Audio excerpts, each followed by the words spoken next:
Fortunately, one of my uncles agreed to assist if I assured him that he would never be responsible for any of the costs. I worked while I was in college to make sure I wouldn't fall behind on my payments and to give myself a financial advantage. My mother and I hardly spoke once I started college, and only my grandparents were present when I graduated. Not even my mother bothered to congratulate me. In order to avoid being a burden to my elderly grandparents, I began working and lived independently after college. Although I didn't make much money during the first few years, I was still able to pay for groceries, utilities, rent, and even started to pay off my debt while setting money up for the future. In fact, I would describe that asterisk as living on a limited income. Fortunately, things finally got better. It took a while, but I eventually rose through the ranks of my organization. Considering that I received very little assistance, I'm proud of how far I've gone and am now in a rather comfortable posture. Unexpectedly, my mother discovered that I earn a good living, even though we haven't spoken for many years.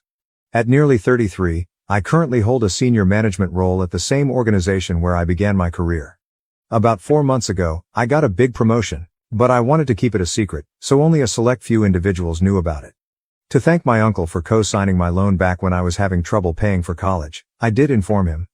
According to what I understand, he just met my mom and Harry at a family get-together and urged her to get in touch with me to congratulate me on my success.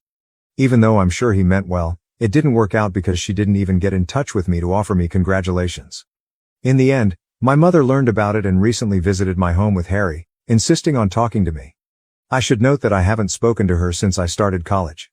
I blocked her everywhere and left her out of my life after graduating since I didn't think there was any use in hoping she would change her mind.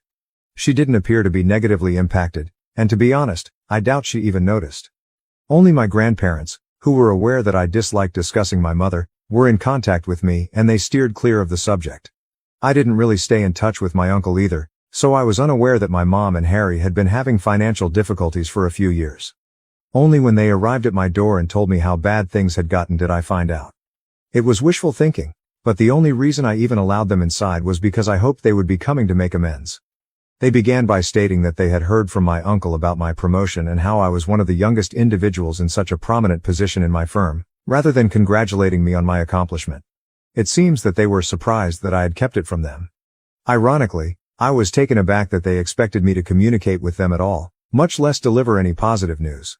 Additionally, they were disappointed that I had shut them out of my life, claiming that it was only because they had prioritized their children above me. They maintained that I should have been old enough to comprehend their rearranged priorities and not harbor resentment as a teenager.